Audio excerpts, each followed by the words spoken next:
Welcome students to section 6.3. Again, disclaimer, I am not doing all of section 6.3 because I'm not doing the guess and check method at the beginning of this section. My class is we're going to cover that in section 6.4. So we're only doing objective 3 from this section. So for my students, if you go into my math lab to watch these videos for perfect square trinomials, please make sure that you're only watching objective number 3. All right, so objective number 3. So now that we've talked about factoring by grouping, we've talked about factoring by inspection, we've talked about doing all the AC method, now we can actually talk about some of the patterns that occur, because we've really covered pretty much all of the basic necessities for factoring. So there are some patterns that we can look at, and this first pattern is the perfect square trinomial pattern. Now, we talked about perfect square trinomials back in chapter 5. Squaring a binomial would always give you a perfect square trinomial, so we talked about that back in chapter 5. So you may need to go back to your chapter 5 notes and review that a little bit. But here are the two perfect square trinomial patterns. Notice that the only difference between the two is that sign in front of the middle term. So that sign in front of the middle term tells you if your binomial is a sum or if your binomial is a difference. So I'm going to show you how to identify this pattern and use this pattern to factor it quickly rather than having to do the AC method or anything like that. So let's just jump right into some examples. All right, so here's your first example. When you're looking for these perfect square trinomials, okay, before you think about anything else, look at the first term, is it a perfect square? Look at the last term, is it a perfect square? If you answer yes to both of those questions, then you might definitely want to look to see if this is a perfect square trinomial. And use the pattern. It'll save you a little bit of time. So notice our first term is a perfect square. That is x quantity squared. And notice our last term is also a perfect square. That is 6 quantity squared. So all you need to do is see, does your middle term fit the pattern? Remember, the pattern is always going to be a squared plus 2ab plus b squared. Is that middle term 2 times a times b? So here's your a value right here. Here's your b value. So multiply those together, that's 6x. If I take 2 of those, does that give me 12x? And the answer is yes, it does, because 2 times 6x would give me the 12x. So I can go right to my answer. I know that this is a binomial squared because it fits this pattern, right? It fits the perfect square trinomial pattern. We know it's an addition problem because that middle term is adding. So I know that this is an addition problem. My x is in the a position, and my 6 is in the b position. And there's my final answer. Notice it saved you a lot of time. Identifying the pattern, go right to the answer. So literally all this right here, that looks like chicken scratch, and I apologize for that. Okay, this is my pattern, okay? And then you can go right to your answer, okay? No reason to do anything else. So we're going to focus on doing these problems using the pattern.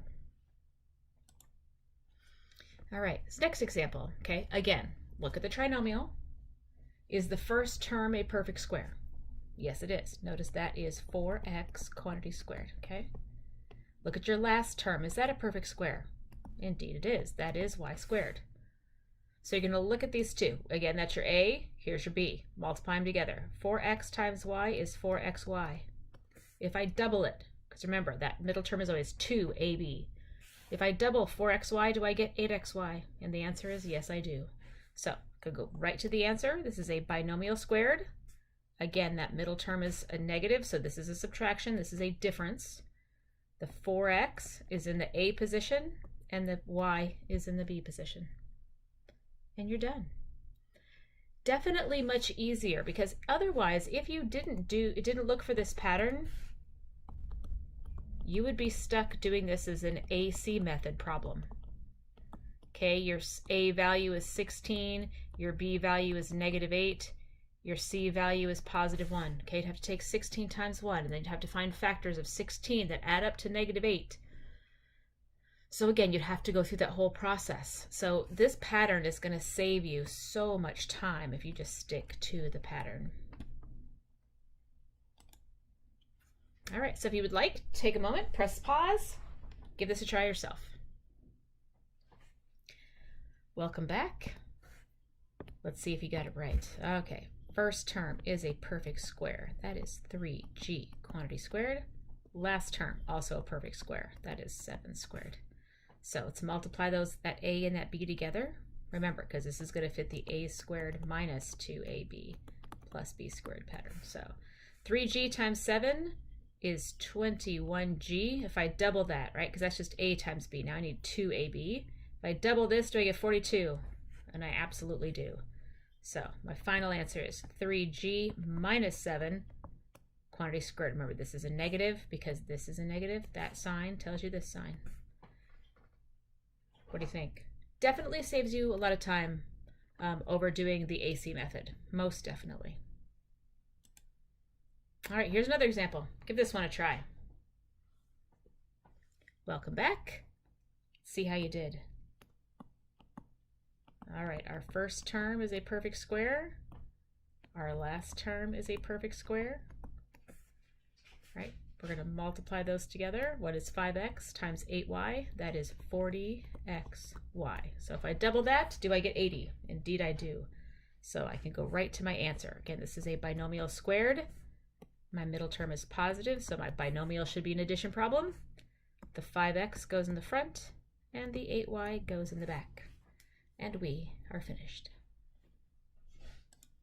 All right, last example. A little bit different on this last example. I just wanted to throw in some different variables. So if you'd like to, press pause and give it a try yourself. All right, let's see how you did. All right, is this first term a perfect square? The answer is yes, it is. Notice 4 is 2 squared, and m to the 4th is m squared squared. Remember, when you have a power raised to a power, you're going to multiply those powers. All right, and this last term, 1, is a perfect square. So if I multiply these two things together, I get 2m squared. If I double it, do I get 4? I do. So this does fit the pattern. It's a binomial squared.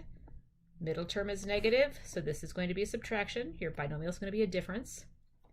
The 2m squared goes in the front, and the 1 goes in the back.